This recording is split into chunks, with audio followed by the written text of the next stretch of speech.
Hello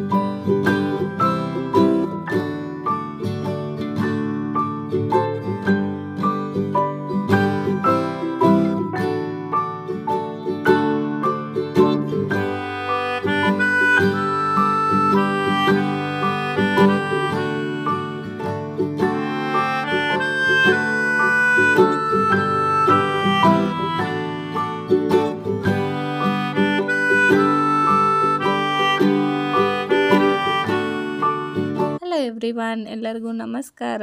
welcome to my channel dear vlogger Lakshmi. ಇದು ಬಂದು ಶುಕ್ರವಾರದ ರೊಟೀನ್ ವ್ಲಾಗ್ ಆಗಿರುತ್ತೆ. ಇವತ್ತು ಕೂಡ ಬೆಳಗ್ಗೆನೇ ವ್ಲಾಗ್ನ ಶುರು ಮಾಡ್ಕೊಂಡಿದ್ದೀನಿ. ಇವತ್ತು ಶುಕ್ರವಾರ ಆಗಿರೋದ್ರಿಂದ ಪೂಜೆ ಎಲ್ಲ ಮಾಡಬೇಕಲ್ವ. ಅದರಲ್ಲೂ ಬೇರೆ ವೈಕುಂಠ ಏಕಾದಶಿ ಅಂದರೆ ಒಂಥರ ಹಬ್ಬ ಇದ್ದಂಗೆ ನಮಗೆಲ್ಲನೂ. ಸೊ ಅದರಿಂದ ಇನ್ನು ಮನೆಯೆಲ್ಲ ಗುಡಿಸಿ ಒರೆಸ್ಕೊತಾ ಇದ್ದೀನಿ ನೀಟಾಗಿ. ಮೊದಲು ಆಚೆ ಎಲ್ಲ ಗುಡಿಸಿ ತೊಳೆದ್ಬಿಟ್ಟು ರಂಗೋಲಿ ಹಾಕಿ ಮತ್ತು ಸ್ವಲ್ಪ ಪಾತ್ರೆ ಎಲ್ಲ ಇತ್ತು, ಅದನ್ನೆಲ್ಲ ತೊಳೆದ್ಬಿಟ್ಟು ಇವಾಗ ಮೊದಲು ಮನೆಯೆಲ್ಲ ಕ್ಲೀನ್ ಮಾಡಿಕೊಂಡು ಸ್ನಾನ ಮಾಡಿಬಿಟ್ಟು ಇನ್ನು ಪೂಜೆ ಮಾಡೋದೆ. ಸ್ನಾನ ಮಾಡ್ಕೊಂಬಂದೆ ಮತ್ತು ಪೂಜೆ ಕೂಡ ಮಾಡಿದ್ದಾಯಿತು. ಇವಾಗ ಪೂಜೆ ಮಾಡಿ ಇನ್ನು ದೇವಸ್ಥಾನಕ್ಕೂ ಕೂಡ ಹೋಗಿ ಬರಬೇಕು. ಎಲ್ಲರೂ ಹೋಗ್ತಾರೆ ಇವತ್ತಂತೂ ದೇವಸ್ಥಾನಕ್ಕೆ, ತುಂಬ ಒಳ್ಳೆಯದಾಗುತ್ತೆ ಅಂತ. ಇನ್ನು ಪೂಜೆ ಎಲ್ಲ ಮಾಡಿದ್ದಾಯ್ತಲ್ವ, ಇವಾಗ ರೆಡಿ ಆಗಿಬಿಟ್ಟು ದೇವಸ್ಥಾನಕ್ಕೆ ಕೂಡ ಹೋಗಬೇಕು.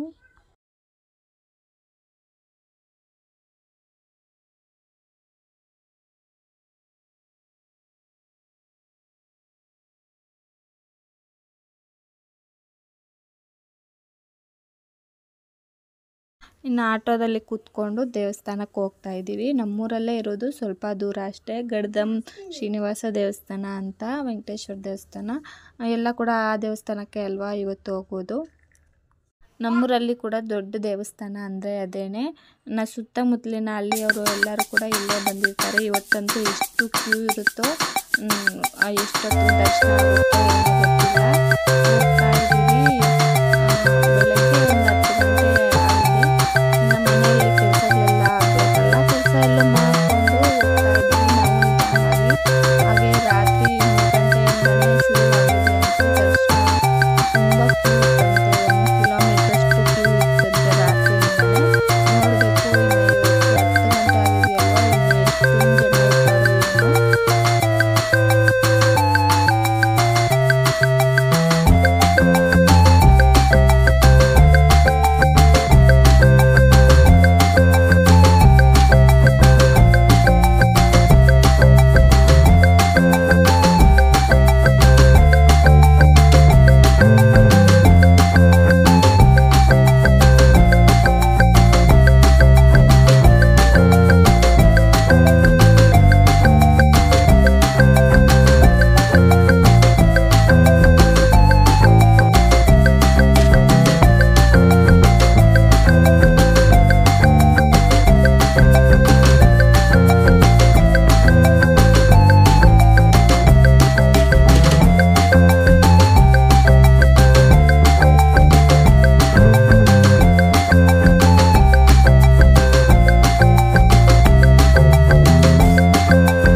ಇವಾಗ ಬಂದು ದೇವಸ್ಥಾನದ ಹತ್ರ ಇಳ್ದಿದ್ದೀವಿ. ನೋಡಿ ಎಷ್ಟೊಂದು ಜನ ಔಟ್ಸೈಡ್, ಎಷ್ಟೊಂದು ಜನ. ಆಟೋ ಕೂಡ ಒಳಗಡೆ ಹೋಗಕ್ಕೆ ಬಿಡಲಿಲ್ಲ. ಇಲ್ಲಿ ಮೇನ್ ರೋಡಲ್ಲೇ ನಿಲ್ಲಿಸ್ಬಿಟ್ರು, ಪೊಲೀಸ್ ಅವರೆಲ್ಲ ಇದ್ದಾರೆ. ಅದರಿಂದ ನಾವು ಇಲ್ಲೇ ಇಳಿದ್ಬಿಟ್ಟು ಇನ್ನು ನಡ್ಕೊಂಡು ಹೋಗಬೇಕು ಒಳಗಡೆ. ಅದರಲ್ಲೂ ಇದು ವೆಂಕಟೇಶ್ವರ ಸ್ವಾಮಿ ಟೆಂಪಲ್ ಆಗಿರೋದ್ರಿಂದ ಇನ್ನು ಇವತ್ತು ಅಂದರೆ ವೈಕುಂಠ ಏಕಾದಶಿ ದಿನ ಎಲ್ಲರೂ ಕೂಡ ಸಾಮಾನ್ಯವಾಗಿ ಈ ದೇವಸ್ಥಾನಕ್ಕೆ ಹೋಗ್ತಾರೆ. ಅಂದರೆ ವೆಂಕಟೇಶ್ವರ ಸ್ವಾಮಿನ ದರ್ಶನ ಮಾಡಿಕೊಂಡ್ರೆ ತುಂಬ ಒಳ್ಳೆಯದಾಗುತ್ತೆ ಮತ್ತು ನಮ್ಮ ಪಾಪಗಳೆಲ್ಲ ಪರಿಹಾರ ಆಗುತ್ತೆ ಅಂತ ಒಂದು ನಂಬಿಕೆ. ಇನ್ನು ಇಲ್ಲಿಂದ ನಡ್ಕೊಂಡು ಹೋಗ್ತಾ ಇದ್ದೀವಿ. ನಮ್ಮ ಬಾಗೇಪಲ್ಲಿ ಕಡೆಯವರು ಯಾರಾದರೂ ಈ ವಿಡಿಯೋನ ನೋಡ್ತಿದ್ರೆ ಕಮೆಂಟ್ ಮಾಡಿ, ಅಂದರೆ ನಮಗೂ ಒಂಥರ ಖುಷಿ ಆಗುತ್ತಲ್ಲ, ಪರವಾಗಿಲ್ಲ ನಮ್ಮ ಕಡೆಯವರು ನನ್ನ ವೀಡಿಯೋಸ್ನ ನೋಡ್ತಿದ್ದಾರೆ ಅಂತ. ಮತ್ತು ಈ ದೇವಸ್ಥಾನನ ಇವಾಗೇ ಗೊತ್ತಾಗಿರುತ್ತೆ ಯಾವುದು ದೇವಸ್ಥಾನ ಅಂತ. ದೇವಸ್ಥಾನ ಯಾವುದು ಅಂತ ಗೊತ್ತಾಗಿದ್ರೆ ಹಂಗೆ ಕಾಮೆಂಟ್ ಮಾಡಿ. ಇನ್ನು ಇಲ್ಲಿ ಒಳಗಡೆ ನೋಡ್ತಾ ಇದ್ದೀರಲ್ಲ, ಒಳ್ಳೆ ಜಾತ್ರೆ ವಾತಾವರಣ ಕಾಣಿಸ್ತಾ ಇದೆ. ಇಲ್ಲಿ ಎಷ್ಟೊಂದು ಶಾಪ್ಸ್ ಇದೆ ನೋಡಿ, ಲಡ್ಡುಗಳು ಮತ್ತು ಚಿಕ್ಕ ಮಕ್ಕಳಿಗೆಲ್ಲ ಗೊಂಬೆಗಳು, ಸ್ವೀಟ್ ಶಾಪ್ಸು, ಕಡಲೆಪುರಿ ಈ ಥರ ಎಷ್ಟೊಂದೆಲ್ಲ ಅಂಗಡಿಗಳಿದೆ. ಇಲ್ಲಿ ರಥೋತ್ಸವ ನಡೆಯುತ್ತೆ ವರ್ಷಕ್ಕೊಮ್ಮೆ ಗಡ್ದಮ್ಮಲ್ಲಿ. ಆ ದಿನ ಯಾವ ಥರ ಇರುತ್ತೋ ಸೇಮ್ ಇವತ್ತು ಕೂಡ ಅಷ್ಟು ಜನ, ಅಷ್ಟೊಂದು ಅಂಗಡಿಗಳೆಲ್ಲ ಇದೆ.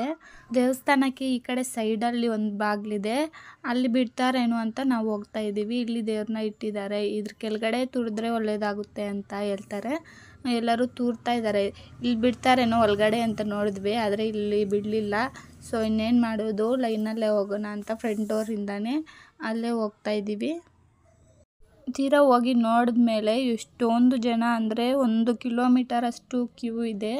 ಅಪ್ಪ ಇವತ್ತು ಎಷ್ಟೊತ್ತಿಗಾಗುತ್ತೋ ಏನೋ ದರ್ಶನ ಅಂತ ಅಂದ್ಕೊಂಡ್ವಿ. ಮತ್ತು ನಮ್ಮ ಅದೃಷ್ಟಕ್ಕೆ ಇಲ್ಲೇ ಸೈಡಲ್ಲಿ ಒಂದು ಹತ್ರ ತೂರ್ಬಿಟ್ಟು ಹೆಂಗೋ ಒಳಗಡೆ ಹೋಗ್ಬಿಟ್ವಿ. ಇಲ್ಲ ಅಂದಿದ್ರೆ ನಿಜವಾಗ್ಲೂ ಇಲ್ಲೇ ಸಾಯಂಕಾಲ ಆಗೋಗ್ಬಿಡ್ತಾಯಿತ್ತು.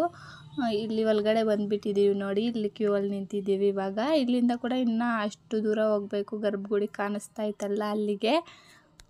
ಆದರೆ ಇವತ್ತು ಇಷ್ಟು ಕಷ್ಟಪಟ್ಟು ಹೋದರೂ ಸರಿಯಾಗಿ ದೇವ್ರನ್ನ ನೋಡೋಕ್ಕಾಗಲ್ಲ. ಅದೇ ಬೇರೆ ಫ್ರೀ ಟೈಮಲ್ಲಿ ಬಂದರೆ ತುಂಬ ಚೆನ್ನಾಗಿ 1 ಗಂಟೆ ಹೊತ್ತಾದರೂ ಕೂಡ ಅಲ್ಲೇ ಕುತ್ಕೊಂಡು ನೋಡ್ಕೊಂಡು ಹೋಗ್ಬೋದು.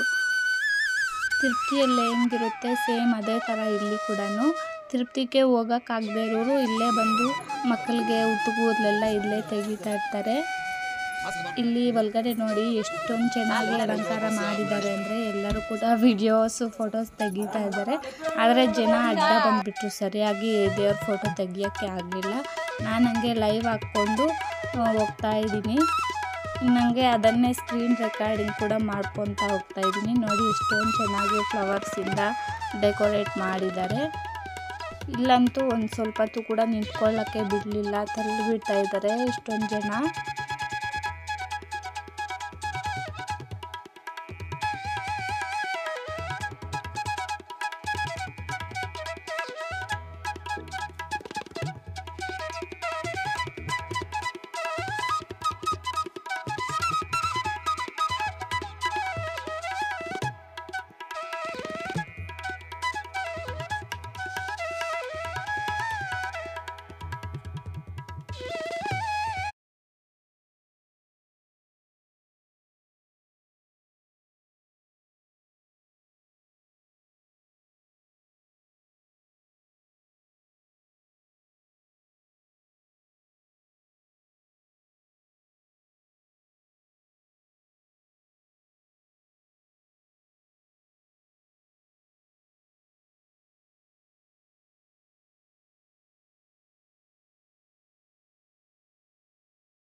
ಇವಾಗ ದರ್ಶನ ಮಾಡಿಕೊಂಡು ಹೊರಗಡೆ ಬಂದಾಯಿತು. ಇನ್ನು ಇಲ್ಲಿ ಬೊಟ್ಟೆಲ್ಲ ಇಟ್ಕೊಂಡು ಹಂಗೆ ಹೋಗ್ತಾ ಇದ್ದೀವಿ. ತಿರುಪ್ತಿ ಅಂದರೆ ನನಗೊಂದು ವಿಷಯ ನೆನಪಾಯಿತು. ನಾವು ತಿರುಪ್ತಿಗೆ ಹೋದಾಗ ಏನಾಯ್ತಪ್ಪ ಅಂದರೆ, ಲಾಸ್ಟ್ ಟೈಮ್ ಅಂದರೆ ಸೆಕೆಂಡ್ ಕೊರೋನಾ ಬಂದಿತ್ತಲ್ಲ, ಆ ಟೈಮಲ್ಲಿ ಇನ್ನೇನು ನಾಳೆ ಅಥವಾ ನಾಳೆದ್ದು ಲಾಕ್ಡೌನ್ ಆಗುತ್ತೆ ಅಂಥ ಟೈಮಲ್ಲಿ ಹೋಗಿದ್ವಿ. ಅಂಥ ಟೈಮಲ್ಲಿ ಯಾಕಪ್ಪ ಅರ್ಜೆಂಟಾಗಿ ಹೋಗಿದ್ದು ಅಂದರೆ, ನನ್ನ ಮಗಳಿಗೆ 3 ವರ್ಷ ಇತ್ತು. ಫಸ್ಟು ಹುಟ್ಟಿದ ಕೂದಲು ಅಲ್ಲೇ ತೆಗೆಸ್ಬೇಕು ಅಂತ ಅಂದ್ಕೊಂಡಿದ್ವಿ. ಆದರೆ ಅಲ್ಲಿ ಆವಾಗ ಫಸ್ಟು ಫುಲ್ ಕೊರೋನಾ ಇತ್ತಲ್ವ, ಸೊ ಅದರಿಂದ ಅಲ್ಲಿ ಹೋಗೋಕ್ಕಾಗಲಿಲ್ಲ. ಆವಾಗ ಇಲ್ಲೇ ಬಂದು ಕೂದಲು ತೆಗೆಸಿದ್ದು ಅವಳಿಗೆ. ಇನ್ನು ಸೆಕೆಂಡ್ ಟೈಮ್ ಆದರೂ ಹೋಗಿ ತೆಗೆಸ್ಬೇಕು ಅಂತ ಹರಕೆ ಮಾಡ್ಕೊಂಡಿದ್ವಿ. 3 ವರ್ಷ ಆಯಿತು, ತುಂಬ ಕೂದಲು ಬಂದುಬಿಟ್ಟಿತ್ತು ಇವಳಿಗೆ. ಇನ್ನು ಮತ್ತೆ ಕೊರೋನಾ ಲಾಕ್ಡೌನ್ ಆಗಿಬಿಟ್ರೆ ಮತ್ತೆ ಯಾವಾಗ ಆಗುತ್ತೋ ಏನೋ ಅಂತ ಹೇಳ್ಬಿಟ್ಟು ಆವಾಗ ಇಲ್ಲೇ ಟಿಕೆಟ್ಸ್ ಬುಕ್ ಮಾಡಿಕೊಂಡು ಹೋಗಿದ್ದು. ಆವಾಗ ಎಷ್ಟೊಂದು ಫ್ರೀಯಾಗಿತ್ತು ಅಂತಂದರೆ ಯಾರೂ ಕೂಡ ಜನನೇ ಇರಲಿಲ್ಲ. ಇಲ್ಲಿ ನಮ್ಮೂರಲ್ಲಿ ದೇವಸ್ಥಾನದಲ್ಲಿ ಎಷ್ಟು ಫ್ರೀಯಾಗಿರುತ್ತೆ ಅಲ್ವಾ, ಯಾರೂ ಕೂಡ ಇರಲ್ಲ. ಸೊ ಆ ರೀತಿ ಇತ್ತು. ಅದೇ ನಾನು ಫಸ್ಟ್ ಟೈಮು ಅಷ್ಟೊಂದು ಫ್ರೀಯಾಗಿ ನೋಡಿದ್ದು ತಿರುಪತಿ ದೇವಸ್ಥಾನ. ಇನ್ನು ಮುಂದೆ ಹಂಗೆ ನೋಡೋಕ್ಕೂ ಕೂಡ ಆಗಲ್ವೇನೋ. ತುಂಬ ಚೆನ್ನಾಗಿ ಒಂದು ಅರ್ಧ ಗಂಟೆ ಅಷ್ಟು ಯಾರೂ ಕೂಡ ಮಾತಾಡಲೇ ಇಲ್ಲ, ಅಲ್ಲೇ ನಿಂತ್ಕೊಂಡು ತುಂಬ ಚೆನ್ನಾಗಿ ದರ್ಶನ ಆಯಿತು ನಮಗೆ. ಮನಸ್ಫೂರ್ತಿಯಾಗಿ ಕಣ್ಣು ತುಂಬ ದೇವರ ದರ್ಶನ ಮಾಡ್ಕೊಂಡು ಬಂದ್ವಿ. ಇನ್ಯಾವತ್ತೂ ಹಂಗೆ ನೋಡೋಕ್ಕಾಗಲ್ವೇನೋ, ಇನ್ನು ಹಿಂದೆ ಕೂಡ ನೋಡಿರಲ್ಲ ಯಾರು ಅಷ್ಟೊಂದು ಫ್ರೀಯಾಗಿ ತಿರುಪತಿಯಲ್ಲಿ, ಮುಂದೆ ಕೂಡ ನೋಡೋಕ್ಕಾಗಲ್ವೇನೋ. ಆವಾಗ ನಾವು ಇನ್ನೂ ಕೆಲವೊಂದು ಟೂರಿಸ್ಟ್ ಪ್ಲೇಸಸ್ ಎಲ್ಲ ನೋಡ್ಕೊಂಡು ಬರೋಣ ಅಂತ ಅಂದ್ಕೊಂಡು ಹೋಗಿದ್ದು. ಆದರೆ ಈ ವಿಷಯ ಗೊತ್ತಾಯಿತು ಇನ್ನೇನು ಲಾಕ್ಡೌನ್ ಆಗುತ್ತೆ ಅಂತ. ಸೊ ಅದರಿಂದ ಬಂದುಬಿಟ್ವಿ ನಾವು. ಆದರೂ ಕೂಡ ಟೆನ್ಷನಿಂದನೇ ಬಂದ್ವಿ, ಎಲ್ಲಿ ಲಾಕ್ಡೌನ್ ಆಗಿಬಿಟ್ಟಿದೆಯೋ, ಇಲ್ಲೇ ನಾವೆಲ್ಲಿ ಸಿಕ್ಕಾಕ್ಕೊತೀವೋ ಅಂತ. ಆ ಥರ ಏನಾಗಿಲ್ಲ. ನಾವು ಬಂದುಬಿಟ್ಟ ಮೇಲೆ ಬೆಳಗ್ಗೆನೋ ಲಾಕ್ಡೌನ್ ಆಗೋಯಿತು. ಆವತ್ತು ಹೋಗಿ ಬಂದಮೇಲೆ ಮತ್ತೆ ನಾವು ಒಂದು ಸಾರಿ ಏನೋ ತಿರುಪ್ತಿಗೆ ಹೋಗಿದ್ದು ಅಷ್ಟೇ.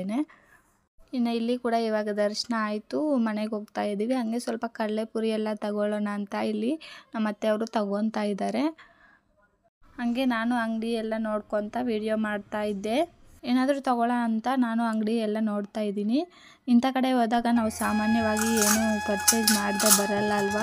ಸೊ ನಾನು ಕೂಡ ಅಷ್ಟೇ, ಇದು ಬೇಕಿತ್ತು, 100 ರೂಪಾಯಿಗೆ 3 ಕೊಟ್ಟಿದ್ರು. ಕ್ವಾಲಿಟಿ ಕೂಡ ಚೆನ್ನಾಗಿದೆ.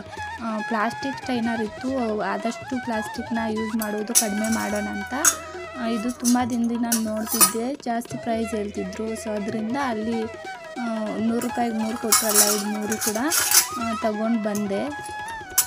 ಇನ್ನು ಮನೆಗೆ ಬರುವಷ್ಟಿಗೆ 12 ಗಂಟೆ ಟೈಮ್ ಆಗೋಗಿತ್ತು. ಇನ್ನು ಸಾರು ಕೂಡ ಏನಿರಲಿಲ್ಲ, ಬೆಳಗ್ಗೆ ತಿಂಡಿಗೆ ಅಂತ ಪುಳಿಯೋಗರೆ ಮಾಡಿ ಹೋಗಿದ್ನಲ್ಲ. ಇವಾಗ ಇನ್ನು ಏನಾದರೂ ಅಡುಗೆ ಮಾಡೋಣ ಅಂತ ಶುರು ಹಚ್ಕೊಂಡಿದ್ದೀನಿ. ಮನೆಗೆ ಬಂದ ತಕ್ಷಣ ಫಸ್ಟು ತಲೆ ಎಲ್ಲ ಬಾಚ್ಕೊಂಡು ಅಲ್ಲೇ ಹೂವು ಕೊಟ್ಟಿದ್ದರು, ದೇವ್ರದ್ದು ಹೂವು, ಅದನ್ನು ಇಟ್ಕೊಂಡಿದ್ದೀನಿ. ಫಸ್ಟ್ ಮುದ್ದೆಗೆ ಇಟ್ಬಿಟ್ಟು ಏನಾದರೂ ಬೇಗ ಆಗೋ ಥರ ಮಾಡ್ಕೊಳ್ಳೋಣ ಅಂತ ನೋಡಿದ್ರೆ ಮುಳ್ಳಂಗಿ ಇತ್ತು, ಮುಳ್ಳಂಗಿ ಚಟ್ನಿ ಮಾಡೋಣ ಅಂತ ಫಸ್ಟು ಮುದ್ದೆಗೆ ಅಕ್ಕಿ ಎಲ್ಲ ತೊಳೆದ್ಬಿಟ್ಟು ಕುಕ್ಕರಲ್ಲೇ ಇಟ್ಬಿಡ್ತೀನಿ, ಬೇಗ ಆಗೋಗುತ್ತೆ ಅಂತ. ಮತ್ತು ರಾತ್ರಿಗೆ ಬೇಕಾದರೆ ಏನಾದರೂ ಮಾಡ್ಕೊಳ್ಳೋಣ ಅಂತ ಇಲ್ಲಿ ರೆಡಿ ಮಾಡ್ತಾಯಿದ್ದೀನಿ. ಫಸ್ಟ್ ಬಂದು ತಲೆ ಬಾಚ್ಕೊಂಡೆ, ಕೂದಲೆಲ್ಲ ಬಿಟ್ಕೊಂಡು ಹೋಗಿದ್ನಲ್ಲ, ತುಂಬ ಇದಾಗೋಗುತ್ತೆ. ಮತ್ತು ಇವಾಗ ಏರ್ ಫಾಲ್ ಜಾಸ್ತಿ ಆಗಿದೆ. ಈ ಥರ ಬಿಟ್ಕೊಂಡು ಹೋಗೋದ್ರಿಂದ ಇನ್ನೇನು ಮಾಡೋದು, ಬೆಳಗ್ಗೆ ಟೈಮ್ ಬೇರೆ ಆಗೋಗಿತ್ತು. ಅಲ್ಲಿ ತಲೆ ಸ್ನಾನ ಮಾಡಿದ್ನಲ್ಲ, ಕೂದಲೇ ಯಾರಿರಲಿಲ್ಲ. ಸೊ ಅದರಿಂದ ಕ್ಲಿಪ್ ಹಾಕ್ಕೊಂಡು ಹಂಗೆ ಹೋಗ್ಬಿಟ್ಟಿದ್ದೆ. ಫಸ್ಟ್ ಒಂದು ಕಡೆ ಮುದ್ದೆಗೆ ಇಟ್ಬಿಟ್ಟು ಮತ್ತು ಚಟ್ನಿ ಮಾಡ್ಕೊತಾ ಇದ್ದೀನಿ, ಚಟ್ನಿಗೆ ರೆಡಿ ಮಾಡ್ಕೊತಾ ಇದ್ದೀನಿ. ಫಸ್ಟ್ ಮುಳ್ಳಂಗಿ ಎಲ್ಲ ಕಟ್ ಮಾಡಿ ಅದನ್ನು ಹುರಿಯೋಕೆ ಇಟ್ಟಿದ್ದೀನಿ. ಇವಾಗ ಟೊಮೊಟೊ ಎಲ್ಲ ಕಟ್ ಮಾಡ್ತಾಯಿದ್ದೀನಿ. ಈ ಮುಳ್ಳಂಗಿ ಚಟ್ನಿ ತುಂಬ ಚೆನ್ನಾಗಿರುತ್ತೆ, ಮುದ್ದೆಗಾದರೂ ಅನ್ನಕ್ಕಾದರೂ ಸರಿ ತುಂಬ ಚೆನ್ನಾಗಿರುತ್ತೆ. ಮೊದಲು ಮುಳ್ಳಂಗಿನ ಚಿಕ್ಕದಾಗಿ ಕಟ್ ಮಾಡಿಕೊಂಡು ಎಣ್ಣೆಯಲ್ಲಿ ಸಪ್ರೇಟಾಗಿ ಫ್ರೈ ಮಾಡ್ಕೊಬೇಕು. ಅದು ತೆಗೆದುಬಿಟ್ಟು 3 ಟೊಮೊಟೊ, ಹಸಿಮೆಣ್ಸಿನ್ಕಾಯಿ, 1 ಬೆಳ್ಳುಳ್ಳಿ, ಈರುಳ್ಳಿ, ಕೊತ್ತಂಬರಿ ಇದೆಲ್ಲ ಕೂಡ ಎಣ್ಣೆಯಲ್ಲಿ ಚೆನ್ನಾಗಿ ಫ್ರೈ ಮಾಡ್ಕೋಬೇಕು. ಇವೆಲ್ಲ ಕೂಡ ಮಿಕ್ಸಿ ಜಾರ್ಗಾಗಿ ರುಬ್ಕೋಬೇಕು. ಉಪ್ಪು ಹಾಕ್ಬಿಟ್ಟು ಜಾಸ್ತಿ ಸಣ್ಣದಾಗಿ ರುಬ್ಕೋಬಾರ್ದು, ತರಕಾರಿಯಾಗಿ ರುಬ್ಕೊಂಡ್ರೆ ಚಟ್ನಿ ಎಲ್ಲ ಚೆನ್ನಾಗಿರುತ್ತೆ. ಮತ್ತು ಒಗ್ಗರಣೆಗೆ ಸಾಸಿವೆ, ಜೀರಿಗೆ, ಈರುಳ್ಳಿ, ಕರಿಬೇವು, ಕಡಲೆ ಬೀಜ ಇದೆಲ್ಲ ಕೂಡ ಚೆನ್ನಾಗಿ ಫ್ರೈ ಮಾಡಿಕೊಂಡು ಸ್ವಲ್ಪ 1 ಸ್ಪೂನಷ್ಟು ಶುಂಠಿ ಬೆಳ್ಳುಳ್ಳಿ ಪೇಸ್ಟ್ ಹಾಕಿ ಹಸಿ ವಾಸನೆ ಹೋಗುವವರೆಗೂ ಫ್ರೈ ಮಾಡಿಕೊಂಡ್ರೆ ತುಂಬ ಚೆನ್ನಾಗಿರುತ್ತೆ. ನಿಜವಾಗ್ಲೂ ಈ ರೀತಿ ಒಂದ್ಸರಿ ಟ್ರೈ ಮಾಡಿ ನೋಡಿ, ಯಾವಾಗಾದರೂ ತುಂಬ ಟೇಸ್ಟಿಯಾಗಿ ಬರುತ್ತೆ.